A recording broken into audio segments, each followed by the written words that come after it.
Saludos cordiales a todos los que os reunís alrededor de las emisiones de FacMac, que estamos aquí una semana más para traeros temas interesantes. En este caso, además, cumplimos con una promesa, con un compromiso que hicimos a través de las redes de que parecía interesante hablar de las revistas, de la época de las revistas para Mac, esas excursiones a los kioscos a buscar los últimos números de las revistas. Y para ello, como siempre, nada de contar mis experiencias, que son más bien cortas, sino que he llamado a los auténticos profesionales. Así que hoy nos acompañan nada más y nada menos que a Álvaro Ibáñez Albi, que ahora se le conoce por Microsiervos, pero, y bueno, por otras muchas cosas, pero le podéis leer habitualmente en Microsiervos, pero es un histórico de las revistas, iniciador de muchas de las cosas que vamos a hablar ahora. Está Juan Díaz, que fue también director de varias revistas, que yo recuerde ahora me viene MacBite, pero seguro que también hubo otras que las que ahora yo no me acuerdo, porque yo soy el que está más mayor de todos. Y luego está Daniel de Blas, que como ya ha participado en varios podcasts nuestros, ya sabéis que es el antiguo director de Macworld. Así que aprovecho para saludar a los tres. Buenos días, buenas tardes, buenas noches, bienvenidos a las charlas de FacMac. Alf, cada vez suenas más a locutor nocturno, tío. Sí.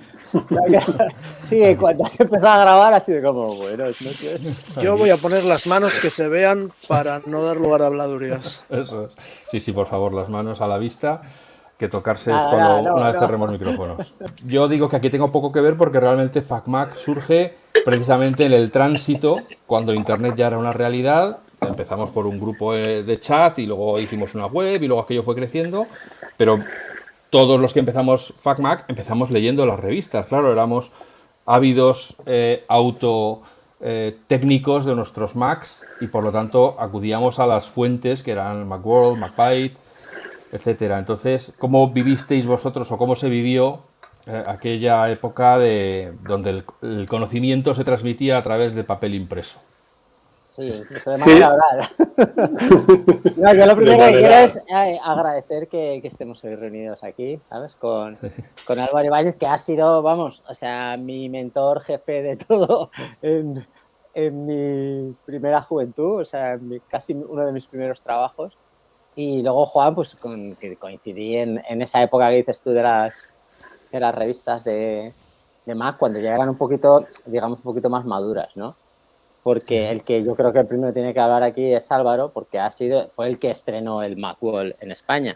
Porque Macworld es una revista que se lanzó en Estados Unidos, si no me equivoco, cuando salió el Macintosh original. El mismo día, sí. Exacto, con aquellas sesiones de fotos tan chulas que le hicieron a Steve Jobs y demás. Y además salió al mercado, entre otras cosas, porque el jefe de IDG, el Pat McGovern, en aquellos tiempos fue capaz de negociar que Apple siempre tendría una doble página de publicidad en aquella revista. Por supuesto no se trasladó tampoco, pero sí, sí. Entonces yo creo que lo mejor es que Álvaro, que ha sido el más pionero de toda esta historia, pues que cuente un poco cómo surgió Macworld. Fue un poco justo en esa época. Es verdad que la versión americana de la revista salió el mismo día que se presentó el Macintosh. Y luego también con el mismo nombre se creó la Macworld Expo, que son las exposiciones que todos habremos ido alguna vez. Y un poco seguía esa línea, ¿no? Aquí en España fue curioso porque si bien la revista salió en febrero del 92, yo creo que antes que Macworld ya existió durante una temporada otra que se llamaba European Mac, que no sé si os sonará, pero por lo menos debió tener casi un año o 6 meses antes o algo así. Yo creo que fueron unos 6 meses. Sí. Unos 6 meses. Y yo recuerdo, en aquella época yo trabajaba como freelance porque había dejado el mundo de las revistas para establecer un poco por mi cuenta, y entonces escribía en todas partes, igual que escribía en PC World o escribía en otros sitios, ¿no? Y entonces la gente de European Mac, que era un tipo muy, muy curioso, que era francés, pues un día me llamó y me dijo, oye, es que voy a abrir una revista en España dedicada al Macintosh, no sé qué, no sé cuántos, ¿no? Y podíamos contar con artículos y tal. Y efectivamente, pues el tío con pocos medios, porque realmente la revista que ya eran él, una diseñadora, y no había ni redacción. Pues ¿recuerdas el nombre? Tratando de colaboradores. era François, no me acuerdo del apellido, pero en algún sitio estará. François, algo más. Y entonces el tío consiguió sacar la revista y además era bastante digna. Porque decir que tenía el mismo aspecto que el resto de las revistas y los colaboradores que había, pues había unos cuantos, cada uno especializado en unos temas, ¿no? Y estuvo unos pocos meses funcionando hasta que luego ya empezamos a salir las demás, ¿no? Macworld pues salió de IDG, yo creo que antes había salido también MacUser, que era de América Ibérica, o sea que nos juntamos ahí en un momento dado unas cuantas revistas y ya también justo a continuación pues empezó European Mac, por ejemplo, no duró mucho más después de que saliera Macworld, pero tenía el mismo formato, pues como unas 100 páginas, todo en color y bueno, hecha 100% con Mac también, que son una de las cosas que no eran tan habituales en aquella época. Las revistas muchas todavía se siguen haciendo por métodos tradicionales y mandándolos a la imprenta. Claro. No era de nada habitual, Álvaro. No. De hecho, Macworld fue la primera que yo sepa que se hizo completa, incluyendo las fotos, que era algo que entonces tú lo que hacías era, muchas revistas lo que hacían eran las maquetas con los textos y aprovechabas toda la tipografía y tal, pero luego dejabas, por cuestiones de calidad, el hueco exacto para las fotos, ¿no? Exacto, y eso ya te lo montaban pues con ¿Pero y no empezaste tú en la revista Autoedición? Y la revista Autoedición, pero que estaba dedicada no solo a Mac, sino también a PCs y a otro tipo de cosas. Era una especie de suplemento que tenía PC World en aquella época, un par de años antes también, pues hacia el 90 por ahí. Y ahí sí que escribíamos mucho de autoedición, del PageMaker y de cuando salió Quark Express y todo lo demás, los programas de ilustración y tal. Pero bueno, ya estas eran las primeras revistas dedicadas 100% a lo que era la plataforma de Apple, ¿no? Claro, tiene que haber oyentes que ahora mismo no tengan absolutamente ni idea de qué les estamos hablando, pues que les estamos hablando en pesetas. Totalmente. Claro. Sí. Entonces, claro. En aquella época, pues si me preguntas ahora mismo el precio de la revista, me pillas, porque no recuerdo cuál No, fue eran 900 pelas, ¿eh? Eran 900 sí, y pico, sí. Era un 5 pastizal, euros. ¿eh? Sí. No, Sí, luego llegó a ser de casi 6 euros la revista. Salían como eran muy caras. entre los 3 y los 6 euros cualquier revista. O sea, entre 500 y 1000 y algo. Sí, la gente más pagaba, o menos. Por eso. Sí, luego pues empezó un poco, coincidió también con la época pues que luego se empezaron a regalar CD-ROMs o disquetes, o primero disquetes, luego CD-ROMs. De hecho, cuando yo entré en IDG, era cuando se estaban empezando a hacer los primeros CDs de Macworld, y los ordenadores que había ahí eran lo más poderoso que había, eran los Quadras, y habían empezado los PowerPC, o sea, al loro. Estábamos hablando de procesadores de Motorola, antes ni siquiera de que empezaran los PowerPC que hacían IBM y Motorola, los procesadores RISC.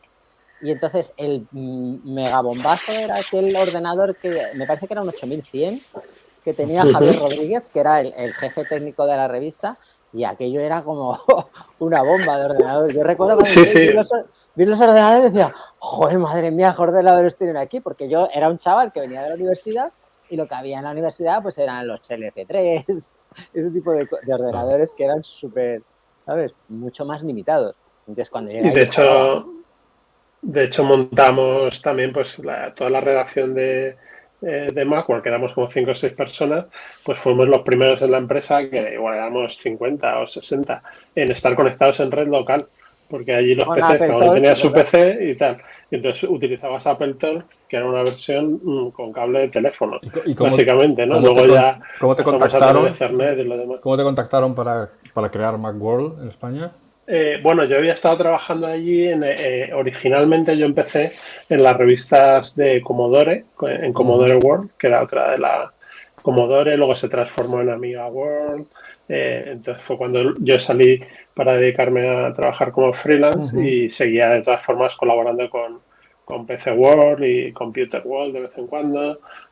Computer World ahora creo que ha hecho justo me pidieron un artículo hace poco de de aquella época porque cumplen 45 años. O sea que y yo prácticamente Computer World casi la vi, no nacer, pero casi, porque estaba por allí de becario cuando, cuando empezó todo aquello. Claro, estoy imaginándome el 80, texto. ¿no? O sea que han pasado mucho tiempo. Estoy imaginándome el texto del artículo cuando publique el podcast y estoy viendo un montón de asteriscos para que la gente sepa cómo se escriben los nombres que decimos, ¿no? Comodore y todas esas cosas, ¿no? Porque esas no las habrán visto jamás tampoco. Luego, oye, todos tienen ahora mismo sus grupos de fans y de gente que está aficionada a los equipos retro y tal, pues los de Commodore son legión, o sea, tienen una vida importante, y los de la Amiga se han hecho Commodore incluso emuladores de Commodore, ¿no? Y luego hay emuladores, claro, sí, en las máquinas actuales puedes correr cualquier cosa, sí. Y Juan, ¿tú cómo llegaste a este mundillo de las revistas?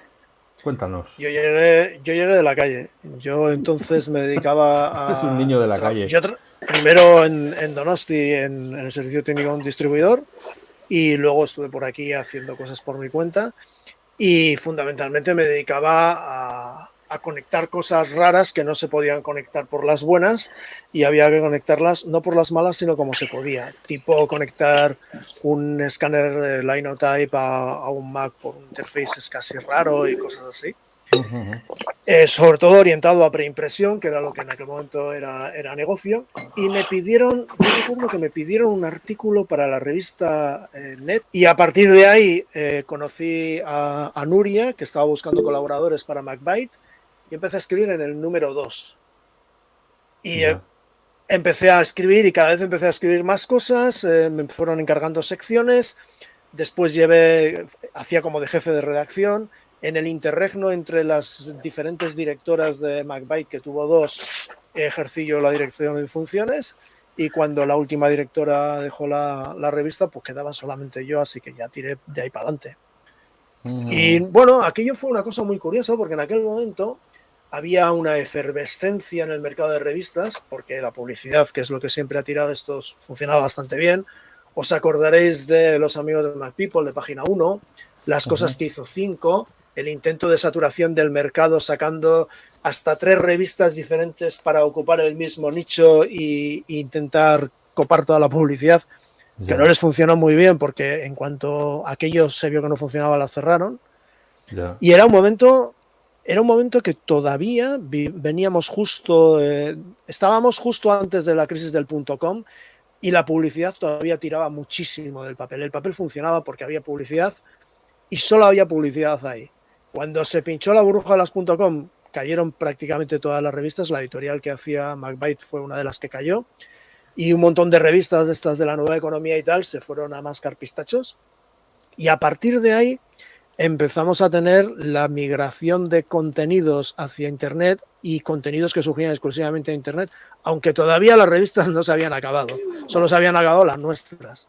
Aún duró la cosa, porque estos son como 2004 más o menos, 2002, 2004. Sí, el crash fue 2003. O sea 2002, y todavía había un poco de inercia que aguantó hasta el 2004, y la crisis fuerte de las revistas nos vino, yo creo que fue 2006, entre 2006 y 2008 es cuando el papel se terminó de morir con la crisis económica, que dejó de haber publicidad para todos, no solo para nosotros. Yo discrepo, Juan, ahí Macworld aguantó hasta el 2012. Hasta el 2012. Yo siempre he dicho que uno de mis mayores orgullos de haber estado en Macworld era que ha sido de las revistas más longevas que ha tenido el grupo, porque el grupo también en IDG también muchas abrieron, cerraron, tal. Y Macworld fue de las que duraba y duraba. Y bueno, pues supongo que no sé si el equipo o el mercado, o que tienes un ecosistema ahí de empresas alrededor que a todo el mundo le interesa que eso funcione y se disemine la información y tal. Macworld aguantó porque era buena, era un poco y porque estaba sola. Era un poco todo, claro. Era la única revista que quedaba, todavía seguía habiendo nicho, y sobre todo que había gente que la leía y que pagaba, que pagaba por leerla. Se sostenía también mucho por los especiales que hacíamos en la última época, que eran casi como manuales y demás. Pero, pues bueno, se acabó cuando se tenía que acabar. Yo creo que podría haber aguantado una temporada más, pero ahora, echando la vista atrás, pues oye, es que lo piensas y dices que no tiene sentido seguir leyendo revistas en papel, claro. Yo creo que la criba gorda fue en torno a 2006-2008. pero no solamente en el entorno, ya el entorno de Mac desde el 2004 o así ya solamente quedaba Macworld. Fue en el 2008 cuando el tema de publicidad afectó a todas las publicaciones impresas, todas, periódicos, revistas, todo. Y sobre todo ahí ya hubo una migración muy grande de lectores y espectadores hacia el online. Ya. Otra cosa de las que me gustaría hablar era esa absoluta también proliferación de CDs y DVDs con utilidades, tipografías, demos de programas, juegos que cada mes venían con la revista, que eso obligaba además a emplastificarlas, ¿no? a ponerles una cobertura para sujetar el CD. Eso supongo que dentro de las redacciones suponía tener a alguien ahí dedicado a rascar porque cada mes tenía que ser más o menos diferente todo lo que se ofrecía. Sí, ahí era un horror. La forma en la que empezamos con eso nosotros, por ejemplo, era bastante curiosa, porque básicamente teníamos un ordenador con un disco duro grande que hacía de versión de disco duro en el que ir haciendo carpetas y metiendo lo que encontrábamos por ahí. Y a final de mes pues se revisaba un poco todo, se organizaba y eso es lo que se iba a duplicar, ¿no?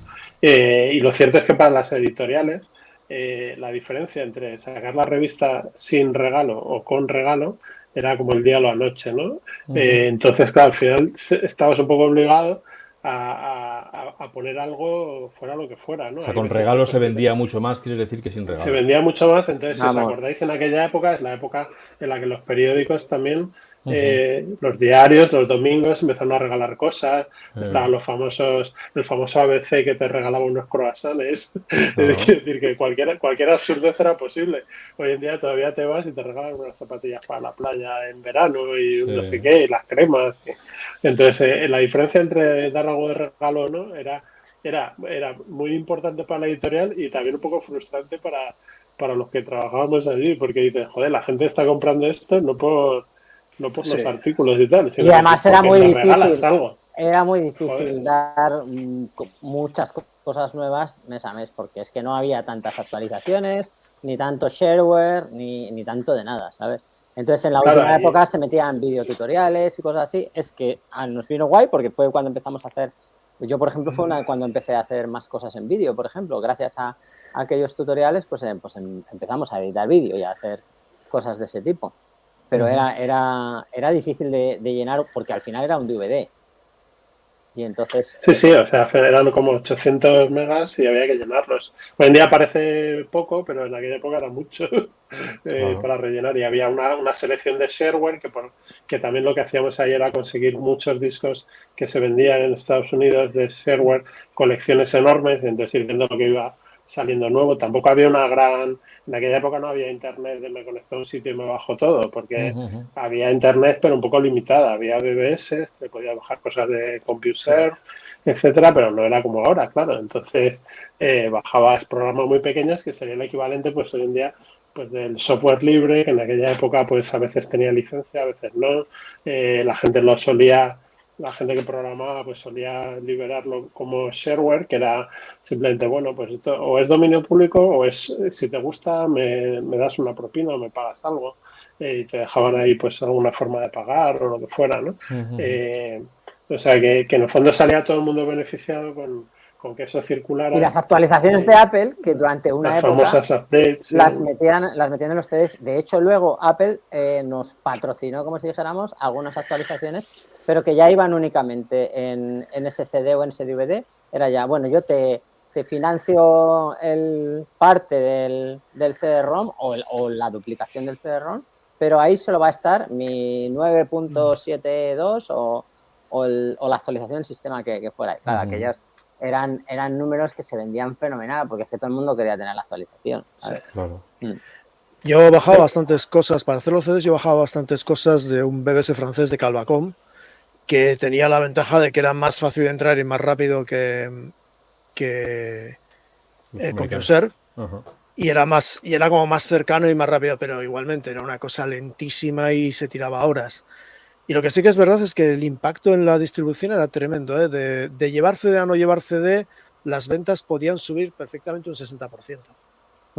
Y estamos hablando de revistas que tiraban lo que Ahora es una cantidad grande. Estamos hablando de que, no sé, Macworld andaría sobre los 20.000 o así. Sí, 15, 20.000 según el Nosotros en el momento que más tiramos 17.000 y generalmente estábamos en torno a unos 12, 15.000 de tirada. Y la difusión variaba mucho, pero podíamos tener perfectamente una difusión de un 70%, 75% cuando había CD, y cuando no había CD no lo sabías. Un 50 salía seguro, pero el resto no lo sabías. Sí, No un lo sabías 50, hasta que bueno, 3 meses después te venían las devoluciones. Y había momentos en que decías, pero si solo se ha movido la mitad de lo que hemos tirado. Y otros momentos que decías, joder, de estas tenemos que hacer más porque ha salido el 75-80%. Que esto también es prueba de la ineficiencia que tiene la publicación en papel o el sistema de distribución de revistas. Sí, el que la gente consideraba a lo mejor que eran muy caras y que si venía con regalos era más llevadero el pagar los 6 euros o 5 euros que costaban. Yo es que creo que los DVDs eran el proto-internet. Al final te estaban dando algo que tú podías instalar en tu ordenador. Bueno, te podía gustar leer, pero como instalarlo y probarlo y jugarlo o tal, pues como eso no había nada, ¿no? Eran el proto-torrent. Eso es. Sí, el proto-torrent. Sí, más o menos, más o menos. Pero mucha gente era la forma, ¿no? De eso hay una anécdota que yo siempre me acuerdo, porque la puedo contar ahora porque ya ha prescrito, ¿no? pero básicamente de eso que, como decíamos antes, que preparábamos los discos, pues esto lo ponemos, esto tal, lo revisamos, pues también la gente nos enviaba cosas para subir, ¿no? A los CDs, en plan, pues el famoso virus, dices, de la licencia de Windows. Sí, a nosotros el virus yo creo que no se nos coló ninguno. Uno, sí, acuérdate, hubo uno famoso. No sonía un virus. Sí. No me acuerdo, pero fue gordísimo. Puede que sí. Era el 97, no sé qué, era. Yo ya no estaba entonces. Sí, no, lo recuerdo perfectamente. Lo recuerdo a la movida. Igual estaba Carlos Pérez de director, pero pues igual estaba Carlos o algo así. No sé. La verdad es que de eso no me acuerdo, pero sí me acuerdo que en uno de los discos, uno de los primeros, pues la gente nos mandaba cosas tal y entonces metíamos tipografías que igual que nos mandaban, que la gente decía, pues yo he hecho esta o esta me la he bajado no sé dónde tal. Y en eso pues que una vez que lo publicamos, llega a la revista, lo comprobamos tal, tipografía. Y aparece ahí pues una tipografía, no sé si era la Garamond de Adobe o alguna de esas, ¿no? Entonces yo decía, madre de Dios, la que hemos montado. Porque en aquella época una tipografía, bueno, pues como ahora, ¿no? Las buenas te costaban tus 30 o 40 o 50 euros, ¿no? Y entonces decíamos, hostia, lo hemos metido aquí, pero ¿dónde ha salido? Pues lo ha mandado un lector. Pero yo no sé si esto es indiscreción, pero ¿tú te acuerdas que PC World metió una versión de Windows completa? Sí, no me acuerdo, pero me lo creo, vamos. Eso fue muy heavy. No, aquí fue solo la tipografía. Metieron una licencia que se supone que era demo o yo qué sé, no me acuerdo lo que era, y resulta que se equivocaron y el número era una licencia buena, ¿sabes? Era muy fuerte. Pues claro, pues ahí fue peor, ¿no? Pero aquí yo lo que tuve que hacer, pues claro, llamé a la gente de Adobe de España, a Miquel Bada, que por aquel entonces teníamos mucha confianza, y le digo, bueno, Miquel, ¿qué ha pasado esto y tal? Te voy a decir lo que ha pasado y tú ya me dices cómo lo podemos arreglar, si se puede arreglar, porque le digo, es que hemos metido la tipografía y tal.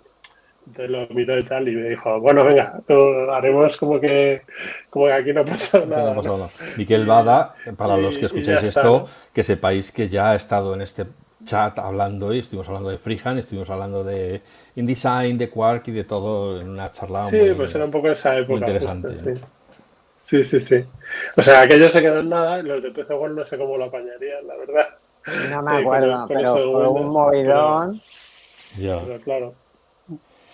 Y entonces, ¿cómo era? Porque al final, claro, esto a mucha gente le va a parecer mentira, pero las revistas había que llenarlas con contenido.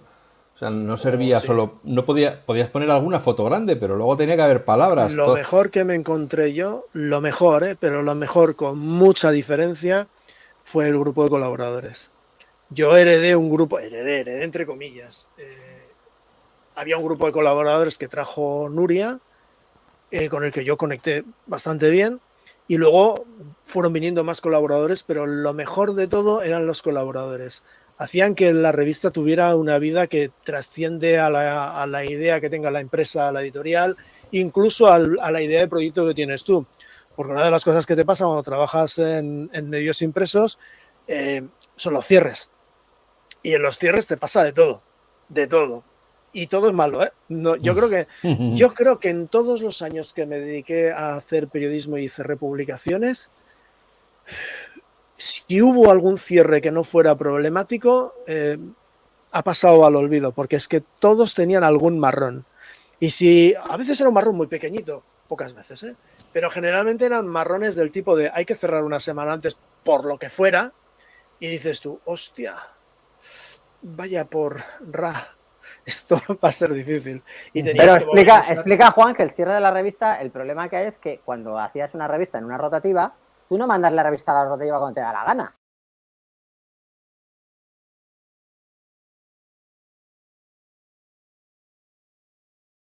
Para una rotativa nosotros éramos una cosa que meten cuando limpian las máquinas. Claro. Que tienen las revistas de verdad que tiraban, no sé, 100.000 ejemplares o tal, y las nuestras las metían... Vuelve igual, Juan. ¿Sí? ¿Vuelve mal? Es como que el driver o por la frecuencia de muestreo o resolución, alguna movida que tienes ahí. A ver que lo cambio. Como que lo tienes a 32 bits o algo de eso y no puede. Vale. ¿Y ahora sí? Eso a ver. ¡Ey! ¿Y ahora qué tal? No, igual. Nada, igual. Pues vas a tener que cambiar el micrófono, yo creo. O de... Pues se ha oído bien justo cuando has entrado. Sí. ¿Sí? Espera, voy a reiniciar el ordenador ya, que es la solución que nos ha enseñado todos Windows. La solución definitiva. Claro. Si algo nos ha enseñado Windows... Es que me recuerda como cuando te pones a grabar con una interfaz de sonido y el ordenador no puede con la frecuencia de muestreo que le has puesto. Que eso en un Mac no suele pasar, claro. ¿Ahora me oís bien o qué? Sí. Ahora perfecto, ahora sí. Vale. Has vuelto. Pues era bien, eso. Bien, ya perfecto. Para las rotativas nosotros somos una limpieza de máquinas. O sea, nos metían... yo solía ir a Madrid a los arranques de máquina, de hecho a toda la tirada, porque 15.000 ejemplares que eran 1 hora y pico de producción, como mucho. Muy rápido, sí. Sí, era una cosa así. Y era ir a las 3 de la madrugada, porque te metían así entre dos y tenías que ir el día que tocaba. ¿Vosotros qué día imprimíais? Bueno, es que como en IDG éramos varias revistas, teníamos una persona que se encargaba de sincronizar todo para todas las revistas. Entonces, yo coordinábamos con él, el pliego tal se va a imprimir tal día. Entonces, para que se imprima tal pliego ese día, tiene que estar cerrado, es decir, todo el contenido entregado para hacer la plancha o para hacer la fotomecánica o lo que fuera, porque al principio era mucho más largo. Pero todo eso estaba ahí como organizado por una persona que organizaba toda la Claro, pero yo producción. creo que para los que nos escuchan vamos a explicarles que para que una revista esté el 1 de cada mes en su kiosco, eso tiene que haberse puesto en distribución no sé cuánto. O sea, contarles un poco cómo es la parte de producción, de transferir del ordenador a papel y que llegue al kiosco no me acuerdo exactamente de los plazos, pero porque luego lo hacían todo muy deprisa, ¿no? En cuanto imprimían, encuadernaban, retractilaban y mandaban a distribución era súper rápido. Pero había que maquetar, o sea, todos los artículos de todos los colaboradores tenían que ser maquetados, colocados. Había un día en que todo tenía que estar mandado a imprenta, ¿no? Todo, la portada, o sea, todo. Entonces, pues siempre hay cosas que se quedan para el final. Por ejemplo, las secciones de actualidad eran lo último que se cerraba, o el editorial que escribía el director, o lo que fuera. Esas cosas era casi lo último que se mandaba. Pero había un día o una semana en la que teníamos una cantidad de trabajo que era tremenda. O sea, que a lo mejor, pues yo he llegado a irme de la oficina pues a las 4 de la mañana. O sea, ahora... Bueno, eso lo hemos hecho muchos días, Dani. Sí. Y cuando hacíamos las guías, acuérdate. Claro, es que además ahora sonará rarísimo. Pero, por ejemplo, cuando decimos eso de había que enviarlo a imprenta, es que había que enviarlo físicamente. O sea, había que grabarlo en discos o cartuchos o discos duros o lo que tuvieras para almacenar todo y llevarlo con un mensajero o en persona a la fotomecánica primero, donde o el servicio de preimpresión donde te hacían la filmación en unas hojas transparentes. En los fotolitos, sí. Y luego en los fotolitos aquellos, luego ahí a lo mejor estaban los huecos esos de las fotos, que en nuestro caso ya no estaban, porque ya iba toda la página integrada, ¿no? Pero bueno, a lo mejor tenían que hacer alguna publicidad o alguna historia, llevar eso físicamente a la empresa en grandes sobres, ¿no? Para que no se estropeara, y en la imprenta pues ya hacían toda la parte de hacer las planchas metálicas, meterlos en la Me acuerdo rotativa, de que a todo veces... eso. Álvaro, se llamaba Y Clicart la fotomecánica. Clicart, sí, de los Y, hermanos Marván, que claro, fueron de los y primeros había que mandarles. en montar esos sistemas en Sí, la aunque época, en el nosotros, 92. sí, Sí. aunque nosotros autoeditábamos 100%, las diapositivas no las escaneábamos en la editorial porque no teníamos un escáner con la calidad adecuada. Luego ya sí hubo un escáner que era bastante razonable. Pero aquello, todas las diapositivas, había que enviarlas, marcarlas, la resolución, el tamaño. Aquello era, joder, un trabajo. Entonces, claro, tú mandabas la diapositiva y ellos te devolvían con otro mensajero el cartucho donde estaban las diapositivas, o luego ya fueron CDs y luego ya llegó un invento que era la RDSI. Entonces, claro, como tenías una línea de datos de 64K, 64K hoy no suena pues igual al pasado, ¿no?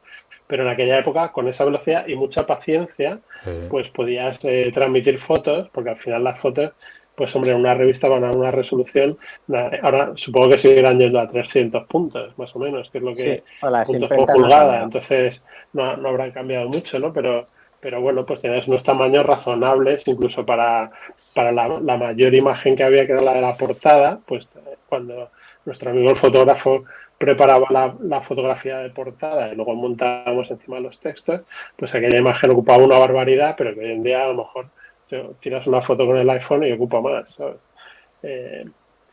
Con lo cual, pues bueno, es bastante curioso compararlo. Yo tuve la suerte de que la parte de transición de fotomecánica a fotocomposición, suerte entre comillas, la hice como técnico de máquinas, pero cuando ya estaba en la revista, nosotros sacábamos prácticamente todo, excepto algunas fotos en color, directamente desde el ordenador, directamente desde el Mac. Y nosotros, si queríamos estar el día, tenías que estar, aquí además el tema de la distribución es que tú tienes que llegar a distribución el martes, porque si no llegas a distribución el martes, las posibilidades de que se distribuyan son así. El miércoles entran las revistas de corazón, el viernes entran los suplementos y el lunes entraban los deportivos. Entonces, el único día que podías llegar a imprenta era el martes y tú tenías que ajustar con el hueco a distribución, a kiosco, tenías que ajustar, pues si no pasabas una semana, era así de claro, ¿eh? Con la imprenta para que la imprenta y el manipulado lo tuvieran listo para llegar a la distribuidora durante el martes. Y eso era un follón, porque luego tenías eventos que en lugar de hacerlos a primeros de mes, te los hacían a mediados de mes y yo tenía que tener el cierre el día 20-22, lo más tarde tenía que estar todo cerrado. No pasaba nunca, ¿vale? Siempre era el 23, el 24, el 25 y ibas apurando hasta el último momento y derrapando en la frenada. Pero claro, te metían un evento en, yo qué sé, lo típico, Apple Expo París, al final es en verano. ¿Qué día es verano? Hasta el 20 de septiembre o el 22 de septiembre. Te metían el 20-22 de septiembre, tenías que hacer malabares para que entrase, aunque fuera una nota en el número de octubre, porque si no te ibas a noviembre. Y eso era... Uf. Sí, había que tener cierta paciencia, o sea, ahora es difícil concebirlo porque, claro, según sucede, pues el propio presidente del país te pone un tuit y te llega al instante a tu móvil, ¿no?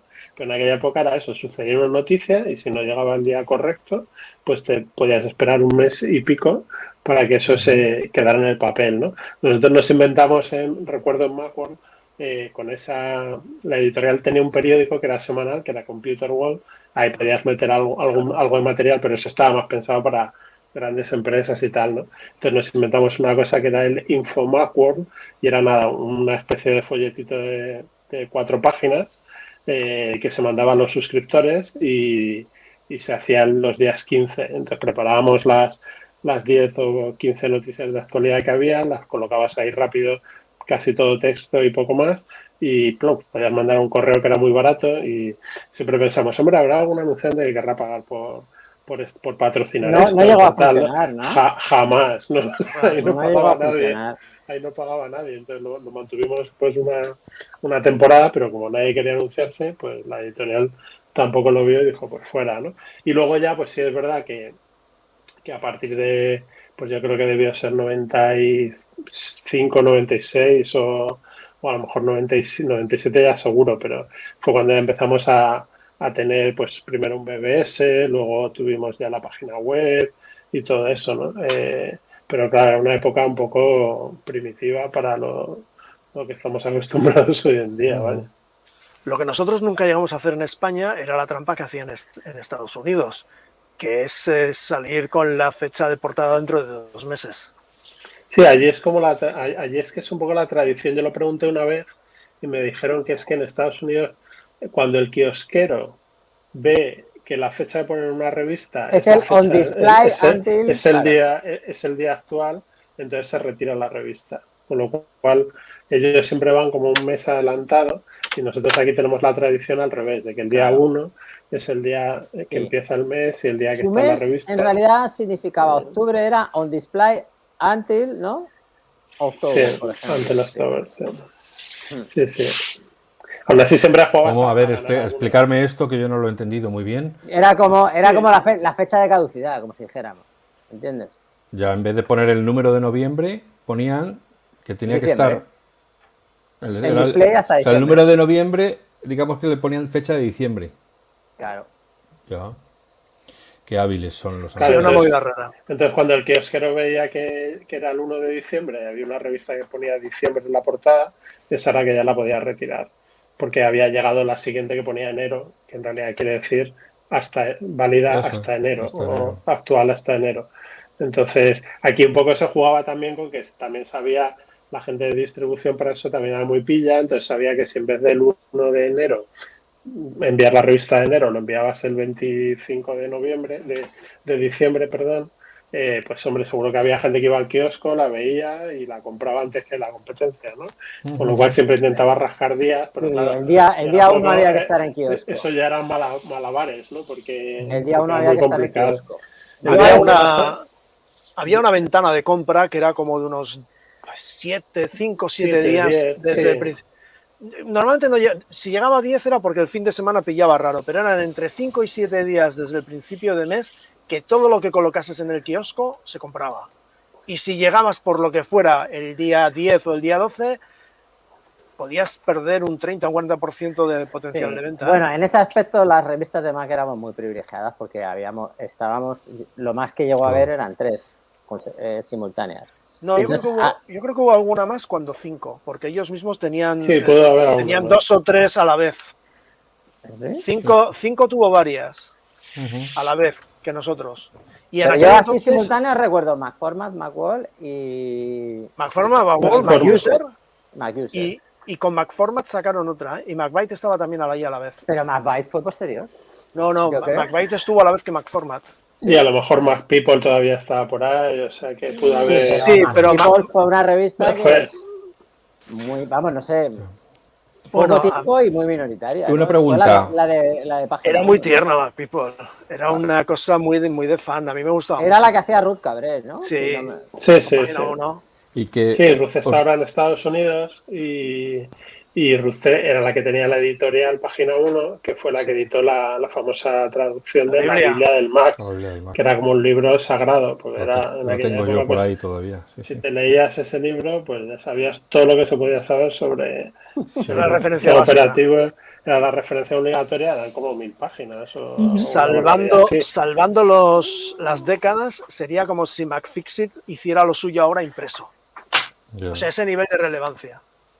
Sí, totalmente. Yo recuerdo en esa época que os he dicho que yo trabajé de freelance, uno de los trabajos fue traducir la Biblia del hardware del PC para otra editorial, con lo cual pues era lo mismo, pero el hardware de PC, con lo cual me tuve que apoyar todos los buses a nivel de hardware. Una pregunta que os hago absolutamente ingenua, que sin ningún tipo de mala intención, pero para conocer cómo funcionaba. Los productos que aparecían revisados en las páginas de las revistas, ¿tenían prioridad aquellos que además tenían publicidad en la revista?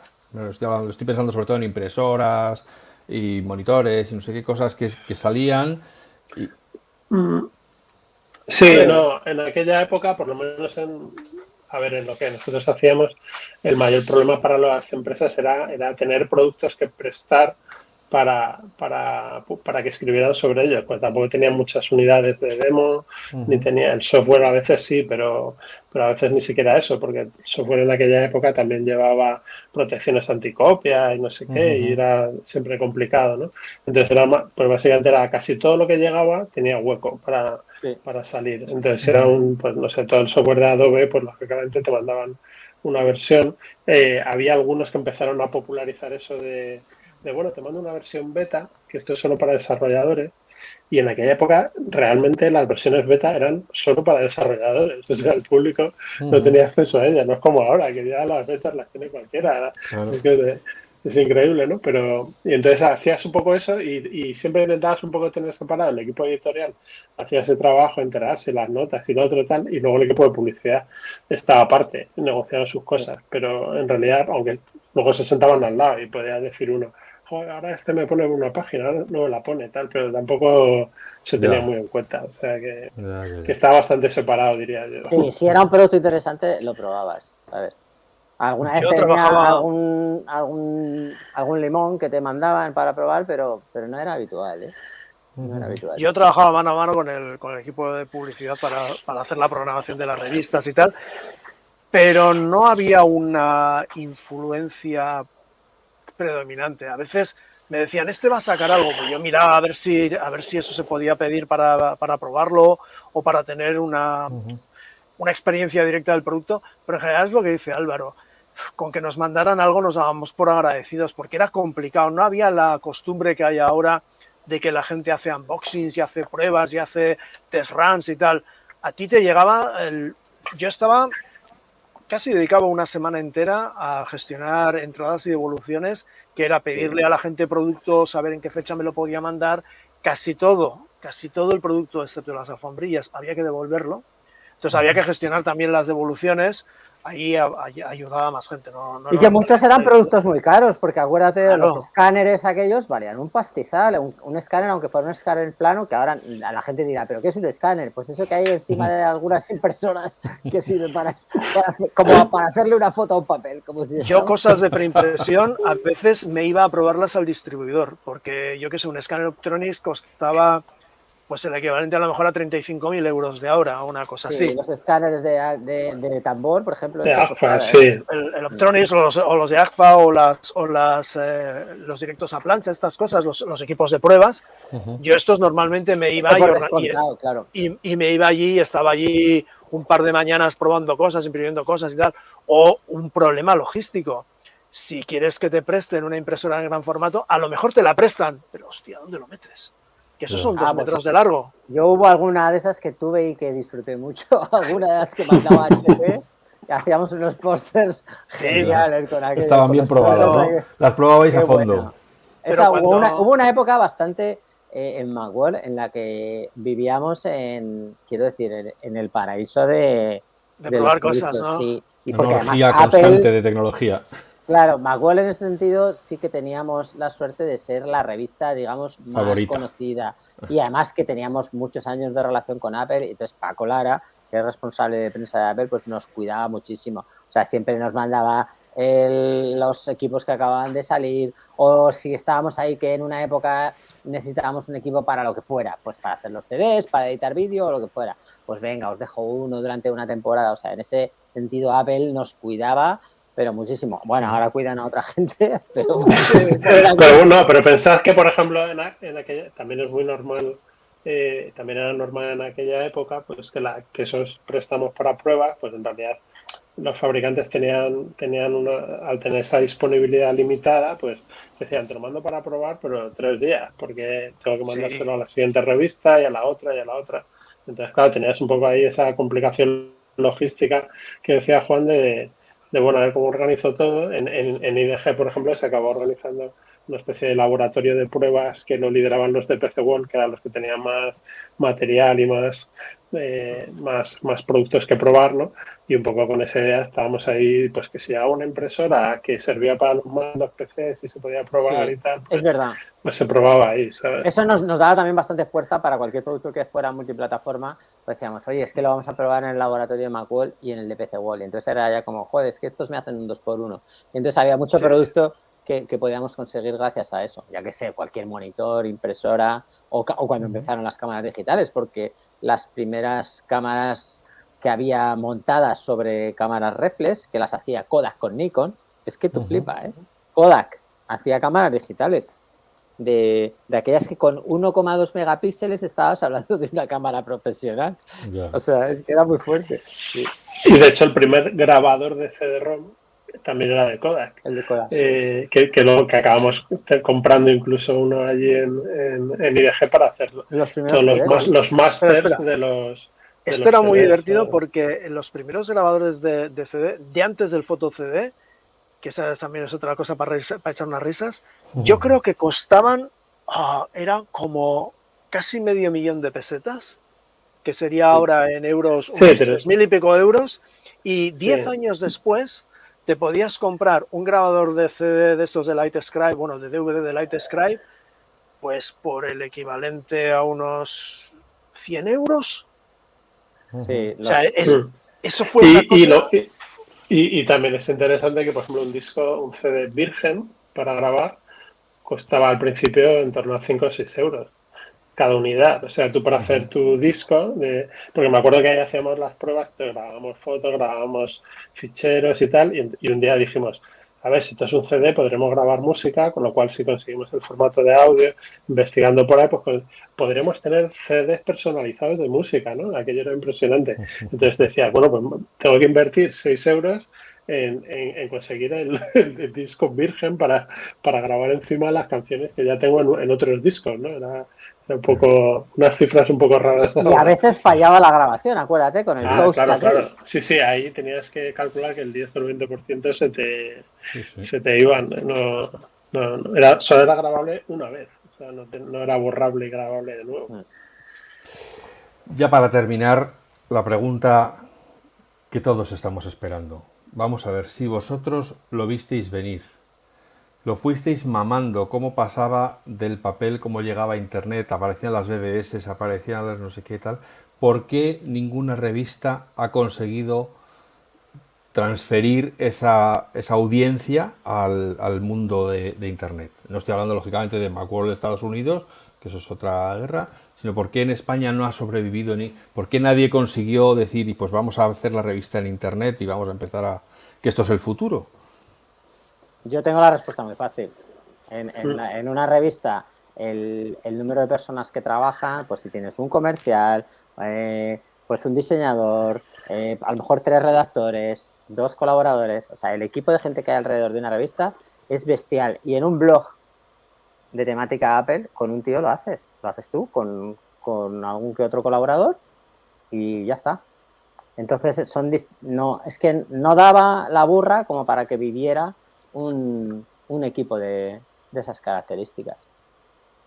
Sí, es un poco distinto. De hecho, a ver, en aquella época eso era una conversación constante y una guerra incluso que teníamos algunos sobre bueno, deberíamos hacer algo más que la revista, estar más en internet, y de hecho tener un BBS en una revista pues no era muy normal, y lo de la página web era una apuesta porque en aquella época también había que dedicarle tiempo, dinero, tener un servidor en algún sitio, no era fácil, ¿no? Entonces esa guerra de habría que hacer algo y tal, pues requería algo que, no sé, a la gente que venía del mundo editorial tradicional, del papel, de la publicidad. En aquella época, si os acordáis, no había tampoco mucha publicidad en internet. O sea, los primeros que publicaron un banner fueron los de la revista Wired en el 95, más o menos. Entonces, no estaba muy claro que con eso se pudiera ganar dinero. No estaba muy claro cómo se podía hacer ni cuánto iba a costar, que si ibas a poder recuperar esa inversión, ¿no? Sí es verdad que luego algunos pues dimos el salto y yo, por ejemplo, pues dije, bueno, pues el papel está muy bien y ahora ya voy a hacer cosas en internet porque creo que esto funcionará mejor. Y luego poco a poco las No lo revistas han hiciste por eso, intentado Álvaro, lo seguir, hiciste porque te molaba pero más, o sea, sí, pero también era un poco esa inquietud de decir, si a mí me hubieran dejado a lo mejor hacer eso mismo en la editorial y montamos incluso un equipillo para tener un online potente y tal, sí, hombre. pues se podría haber hecho más, pero claro, no puedes pensar que lo vas a hacer pero no puedo invertir en esto. Quiero decir, todo eran dudas, ¿no? De cómo conseguiremos la gente de publicidad pues no estaba acostumbrada. Y que había que hacer dos trabajos, Páginas, además. Había vendían que hacer dos páginas y trabajos. ahora No tenías podías que vender otra dedicarte. cosa nueva. No. Exacto. Además, no podías dedicarte a las dos cosas. Pues en la última época de Macworld, por supuesto, había una web que publicaba pues 3 o 4 noticias diarias, como las que puede publicar ahora un blog Sí, sí, muy sí, serio y sí. demás. Se publicaban vídeos en YouTube, tutoriales, demás. Se publicaba mucho en Internet, pero llegaba un momento en que no podías hacer las dos cosas y la parte web no daba para mantener a un director, a un coordinador técnico, a 2 redactores, a un becario, a un diseñador, a colaboradores que, a ver, que es que hacían contenido que es que ahora no se hace ni de lejos. O sea, los artículos que nos hacía Fernando García o los que hacía Javier Rodríguez, esos artículos de fondo, es que no los se hacen ahora en ningún lado. No se hacen en ningún No, lado. se Era te ha complicado, contenido. tendrías que pagar pues cientos de euros para conseguir un artículo de ese estilo. Y Claro. aquí hay gente que ha estado pagando a euro la nota de blog. Con lo cual dices, madre mía, que estás 100 a 1. Entonces, claro, las notas de blog de a euro pues son lo que son. Pero bueno, aunque pagues un poco más, pues es diferente, ¿no? El cómo funciona. Pero bueno, pues oye, todo eso ha pasado a otro mundo más interesante y divertido y tampoco está mal, ¿no? Sí, sobre todo que era muy poco ecológico, porque, o sea, manchar papel con tinta para lo que lo decía Juan, si imprimes 20.000 ejemplares y vas a vender luego 10.000, es que había 10.000 que se iban a la Al basura, reciclado. al reciclado. El principal problema que tuvimos en ese momento es que las empresas tienen mucha inercia y ellos, donde estaba el dinero, o Exacto. sea, donde se vende la publicidad es en el papel. Y no iban a hacer online, aunque en aquel momento tuvieran recursos para hacerlo, porque eso canibalizaba las ventas de publicidad en el papel. En la publicidad en el online tenía otro precio y otros volúmenes de venta. En lugar de hacer un producto específico para el online, se intentó o replicar o directamente olvidarse del online porque no daba negocio. Y son las empresas periodísticas están para ganar dinero, no están para hacer cosas bonitas y útiles. Eso es un colateral deseado y muy agradecido, pero fundamentalmente ganar dinero. Si no ganan dinero, no lo van a hacer.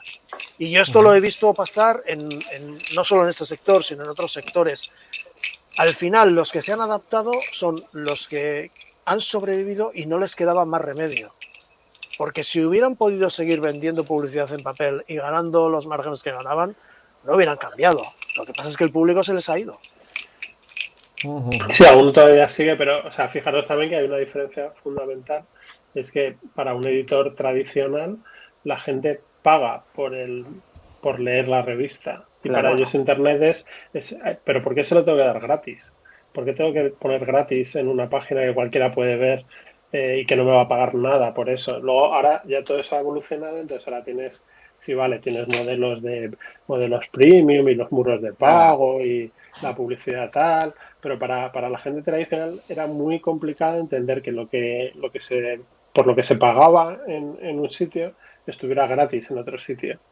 Cuando en Internet eso es la forma natural de que funcionen las cosas, porque luego se ha visto a lo mejor que lo lees gratis, pero estás pagando con tus datos, con tus perfiles, la publicidad se segmenta, es una historia tecnológicamente mucho más complicada de lo que es la revista, pues donde efectivamente alguien la compra en el kiosco o no, y no sabes si ha mirado esa página o no, Sí, y no y el sabes si hábito luego ha de comprado el consumo, producto o no. el hábito de consumo ha cambiado muchísimo. Ya la gente se estudiaba el Macworld. Leía aquellos artículos de 8 o 9 páginas y ahora la gente se lee un post de 3 scrolls de pantalla y ya el cuarto ya es como, Dios, no puedo. Y a mí me pasa también. O sea, que llegamos, Claro. queremos cosas muy Pónmelo en vídeo, efímeras. que es más fácil, ¿sabes? Claro, sí, cosas muy efímeras. Y entonces, pues yo creo que ya ese tipo de contenido le está pasando, yo creo, a los diarios también. Estaba hablando, No. precisamente iba a hablar de esto, comentando con una persona que es director en una empresa de distribución de revistas me decía que los periódicos dejarán de ser diarios y pasarán a ser periódicos, es decir, que serán cada 3 días o incluso una vez a la semana, que ya no tiene que acabará muriendo el diario porque no es sostenible la estructura y la impresión y no sé qué para el volumen de publicidad que tienen y que acabarán con, bueno, por eso están todos con las suscripciones y tal, ¿no? Que acabarán dejando la edición diaria para pasar a ser pues un poco lo que era antes el dominical, un número especial que sale una vez a la semana o 2 veces a la semana, donde están todo el análisis, las entrevistas, no sé qué. En diarios muy locales, ya es una cosa que lleva pasando como unos 10 años, que han pasado de tener una periodicidad diaria a tener una periodicidad semanal o incluso mensual, excepto los que justo antes de la crisis que hemos tenido antes del COVID, excepto los que eran diarios de anuncios en zonas turísticas y tal, que estos sí que salían incluso cada día, pero hasta ya la tendencia natural es que vayan eso a ser un semanario o incluso un quincenal. Claro, porque en el fondo en Internet estás en modo continuo, que eso ya lo quiere decir la forma más fácil de verlo es en las redes sociales. Es la cosa sucede y ya instantáneamente te llega por alguna de las redes sociales, ¿no? Y de hecho en todos los medios periódicos y revistas y tal, de las últimas guerras que ha habido en los últimos años si las redacciones tenían que tener un equipo de papel y uno de digital, internet o una redacción única, ¿no? Entonces todas han tendido al final al concepto de la redacción única, donde todo el mundo escribe cosas y todas van a online y luego algunas se seleccionan para el papel, simplemente porque tienen eso más profundidad, estilo revista o la revista de los fines de semana, cosas de ese estilo, ¿no? Entonces quiero decir, ahora entras en las webs, yo creo que no pone ni la fecha ya en casi ninguna, ¿no? Puedes tener a lo mejor algunas que, pues no sé, los diarios, los gratuitos, pues se venden y tienes luego el PDF por si lo necesitas para algo, pues a lo mejor, pero en realidad pues a lo que se tiende ahora es eso, al concepto de yo tengo un equipo de periodistas, algunos no tienen ya ni papel, porque hay muchos medios que directamente el papel lo han pasado por alto porque ya no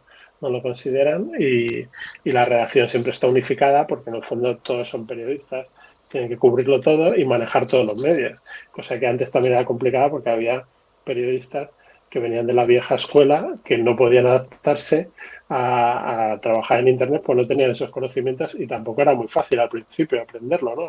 Tú incluso puedes diseñar a lo mejor páginas con Quark, pero ¿cómo diseñas en HTML si no has programado nada en tu vida, ¿no? Pues complicado. No, es que son mundos distintos. Claro. Vamos, lo siento mucho por los medios de comunicación que están anclados o que tienen mucha base en el papel, o porque yo creo que es que va a desaparecer.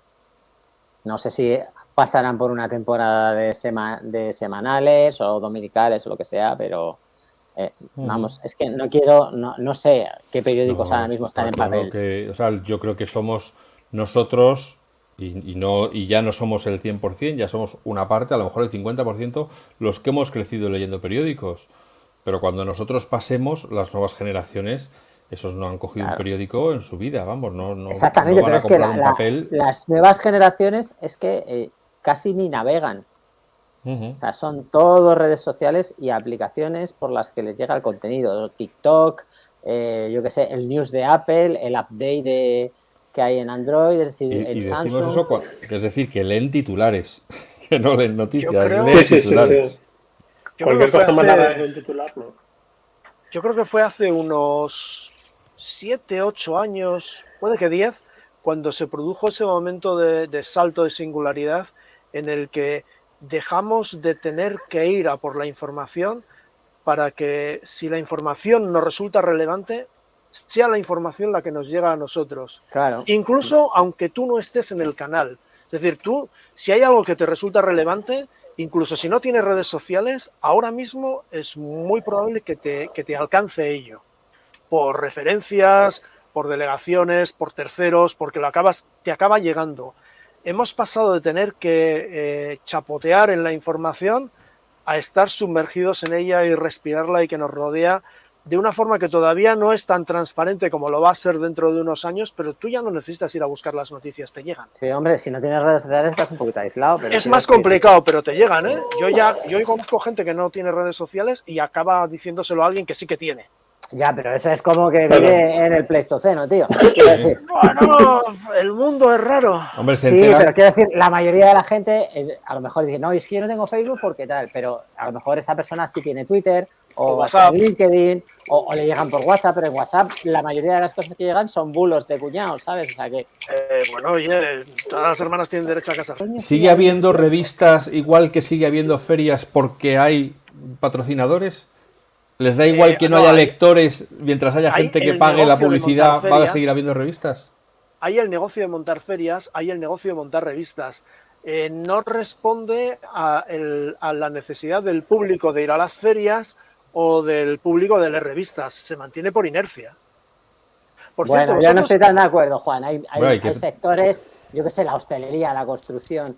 Hay sectores que es que necesitan ferias, porque es que tienes que ver a lo mejor una máquina que pone ladrillos. ¿Qué va? No necesitas ferias. Eso te hace un open house. Bueno, yo creo que sí, porque hay cosas que las tienes que ver en directo, tienes que hablar con el comercial y hay gente que necesita ver las cosas y tocarlas. Necesitas tomarte unas copas con los demás. No nos vayamos, quedémonos en las revistas. Yo decía, si tú vas a un kiosco y todavía hay 7 revistas de viajes, esas hay es porque tienen suficientes, aparte que puedan ser varias de la misma editorial, como decíais antes, para ocupar el negocio de la publicidad, pero ¿se siguen haciendo porque sigue habiendo anunciantes o realmente hay unos lectores que soportan esas revistas? Porque yo creo que... Los anunciantes. Yo creo que es así, que en el momento en que empiecen a flaquear sí, los anunciantes... A ver, ahí siempre tienes las relaciones tan extrañas que siempre ha habido entre la revista, los anunciantes y el que mide las audiencias, que son las que utilizan los anunciantes para poner publicidad atrás en las revistas. Entonces tienes ahí una especie de círculo extraño en el que a todo el mundo le interesa que todo funcione. O sea, el de la revista quiere tener mucha audiencia para vender bien la publicidad y el de la publicidad tiene que decirle a la marca en cuestión que la audiencia realmente lo ha visto y el que certifica eso, pues le interesa que eso funcione, porque si no hubiera nada que certificar, pues no dejaría de existir, ¿no? Entonces tienes esa relación rara, ¿no? Yo creo que simplemente hay revistas, pues a lo mejor eso, las de viajes, el National Geographic, tal, porque al final algunas son bonitas por el tema de la ilustración, del formato, de que, bueno, pues te aburres un día, igual que las revistas del corazón o lo que sea, ¿no? Pues te las lees en la playa o mientras estás esperando en el dentista, ¿sabes? Pero poco más. Pero claro, cosas como las revistas de informática que hacíamos nosotros en aquella época, pues ya han perdido el sentido totalmente porque lo que hacías con esas revistas no te lo puedes leer en la consulta del dentista. Y desde el punto de vista de publicidad, lo que ha dejado las cosas muy claras es la facilidad de tener métricas rápidas y bastante más fiables que tienes ahora con la publicidad en Internet sobre la publicidad casi en cualquier otro soporte. No sé quién era uno de estos de la publicidad gordos, a lo mejor era aquel que decía que la mitad de lo que se gasta en publicidad es dinero tirado, pero no tenía nunca muy claro qué mitad era dinero tirado y qué mitad no. Con Internet sí que puedes tener más claro qué porcentaje es dinero tirado y en qué momento es tirado. Porque en papel medir las conversiones era muy complicado. Sí. También se falsea mucho dato en Internet, ¿eh? También hay mucho, o sea, comprar tráfico. Doy fe, sí. Sí, pero... Se compra tráfico, se compran clics, se compran reviews, quiero decir, pero puedes traquearlo mucho mejor. Antes no. Sí, pero bueno, es bastante sofisticado, entonces no es muy fácil para alguien que compra, o sea, para una marca que al final dice, quiero que mi nuevo coche se vea por todas partes. Pues lo pones ahí, entonces hay como varios pasos intermedios de la agencia de publicidad, la central de medios, el no sé qué, donde hay un nuevo círculo de esos como el que he explicado antes, para que funcione. Entonces, es raro. ¿Vosotros cómo comprobáis la difusión real? ¿Cómo comprobáis la difusión real de Macworld? ¿Cómo comprobáis a qué kioscos estaba llegando? Con OJD. En aquella época No, OJD. ¿A qué kioscos concretos estaba llegando la revista o no? Eso lo sabíamos por la distribuidora. Por la distribuidora, sí. Había una persona que se encargaba de estar con la distribuidora encima y tener un listado enorme de cuánto se había vendido en cada kiosco. Pero claro, ahí no había... Esa persona yo creo que no maneja un ordenador en su vida. Yo eso lo tenía. No te digo ya un Excel o hacerle un análisis de datos al asunto para ver cómo funcionaba, ¿no? Yo eso lo tenía, pero lo tenía a posteriori. Lo tenía 3 o 6 meses podías después. Tener, sí, 3 o 4. A mí me interesaba mucho saber el mismo mes a qué sitios estaba llegando y a qué sitios no. Y es que había una comunidad muy proactiva en estas cosas, y yo, entre otras cosas, gracias a FacMac, el chat en RC Vulcano, era una de las fuentes de contactos.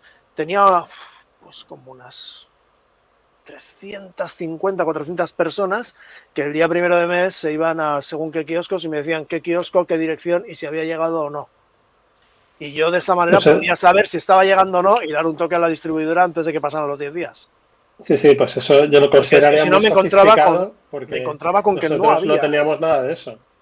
Nada de eso, y luego te llegaban cartas a las 3 semanas de alguien diciendo pues que en su ciudad no había conseguido encontrar la revista. Y entonces decías, claro, es que es tan popular que mucha gente no. Yo tuve esa movida y me daba cuenta de que lo que pasaba es que la distribuidora distribuía con el criterio suyo, que no era un criterio que se correspondía con la demanda que teníamos en sitios.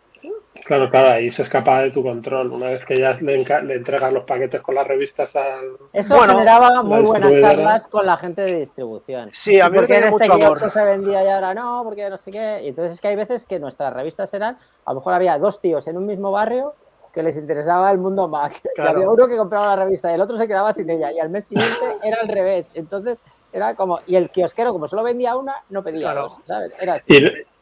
Y luego también te digo que ahí habría alguna anécdota jugosa que también se puede contar porque también ha prescrito, en la que, por ejemplo, pues había el típico gran anunciante que se había gastado una pasta en SMS, en hacer un folleto enorme que metía en la revista y tal, y entonces hablaba a la gente de publicidad con distribución y decía, mira, este tío de esta empresa tiene este kiosco, este y este al lado. Claro, ahí me vas a mandar 5 veces más revistas para que cada vez que pasen ahí había que estar, claro. Muchas revistas. Y entonces, quiero decir, en el fondo, pues simplemente mandaban más revistas allí, se podían vender o no, pero ahí estaban, ¿no? Y el señor que había invertido un montón de dinero decía, uy, pues sí, lo he visto en el kiosco que tengo ahí. A mí la distribuidora me tenía muchísimo amor porque yo cada mes iba con una lista de sitios donde quería que hubiera un determinado número de ejemplares y por la razón que fuera no les gustaba mucho. Ya ves. Pero te adelantaste a tu tiempo ahí. Siempre ha sido un listillo. Yo soy un poquito como más Headroom, pero sin pelo. Vivo 20 minutos en el futuro. Bueno, amigos, no sé si queréis dar unas últimas palabras de cierre en este especial sobre las revistas de Mac. Bueno, nos hemos dejado un montón de cosas por hablar. No hemos hablado de las ruedas de prensa, de las que hacíamos, de cuando Apple lanzó el iMac Bondi Blue. Macho, es que había ahí algunos recuerdos que eran, pero geniales. No, pues... Por ejemplo, Sí, de no, me ha encantado por... No hemos hablado, Dani, de una cosa que tú, Álvaro, ya no estabas, pero de aquella fiesta en el Museo d'Orsay con el museo cerrado y copas en cada piso, ¿eh? Sí. Y que estaba... Tú estabas... Y estaba el puto Steve Jobs. Estaba Steve Jobs, que me negó a mí 3 entrevistas. Me negó 3 entrevistas. Como Judas. Ya. Como Judas, no, como San Pedro. Me negó 3 entrevistas. Y fue capaz de morirse sin darme una. Fíjate. Ya, bueno. No nos la dio a ninguno. No nos la dio a ninguno. No. Yo llegué a verle en persona una vez. ¿Quiénes entraron? En una Macworld Expo. Yo llegué a verla en persona una vez en una Macworld Expo, no sé, en San Francisco, en Boston, una de estas, que fue la vez aquella que anunciaba que Bill Gates invertía en Microsoft, en Apple y tal, en plena crisis horrible y tal, y entonces salía ahí en la pantalla con en plan Gran Hermano. Uno de los grandes errores de imagen Álvaro, de Apple. Gran momento aquel. Cuando todavía no había vuelto Steve Jobs. O sea, cuando yo llegué a Macworld, volvió, ni siquiera estaba Amelio, estaba Spindler, acuérdate. Estaba Spindler, y luego estaba Amelio. Y luego volvió Steve. Luego volvió Steve Jobs, pero yo debí coincidir, no sé, Pero eso lo dejaremos para un aquello. nuevo episodio, porque si empezamos ahora con la calle de la memoria, entonces ya sí que nos vamos hasta medianoche. A mí seguro. me ha encantado, ¿eh? A mí me ha encantado porque ha habido palabras que hacía mucho que no veía, del estilo de preimpresión, Eso es. los cierres, Fotolito. la fotomecánica. Oye, los ferros, ¿os hacían ferros? ¿Hacíais Claro. ferros? Sí, los ferros, Sí, hombre. claro, por supuesto. Los cierros Ya rabiosos. sabes. Ya. Eso era de cuando. Todo esto es de aquella época en que cada 6 meses la noticia era quién iba a ser quien comprara Apple. Bueno, es que todo esto, queridos amigos escuchantes, estamos hablando de una época en la que había artes gráficas, hoy en día ya no son ni artes ni gráficas, es todo online, pero aún así han llenado muchas horas y muchas vidas y hoy hemos querido traeros aquí a los 3 actores principales en España de las revistas en papel, ¿no? A Álvaro Ibáñez Albi, a Daniel de Blas en Macworld y a Juan Díaz por MacByte. Y yo soy Alf, que soy el responsable de facmac.com, un medio que nació digital desde el principio, pero que nos formamos, todos hemos mamado de todo el trabajo que ellos hicieron para que luego llegara la nueva generación de medios online. Esperamos que os haya resultado agradable y os esperamos nuevamente en otra charla dentro de muy poco. Gracias, sed felices, sed buenas personas y hasta pronto.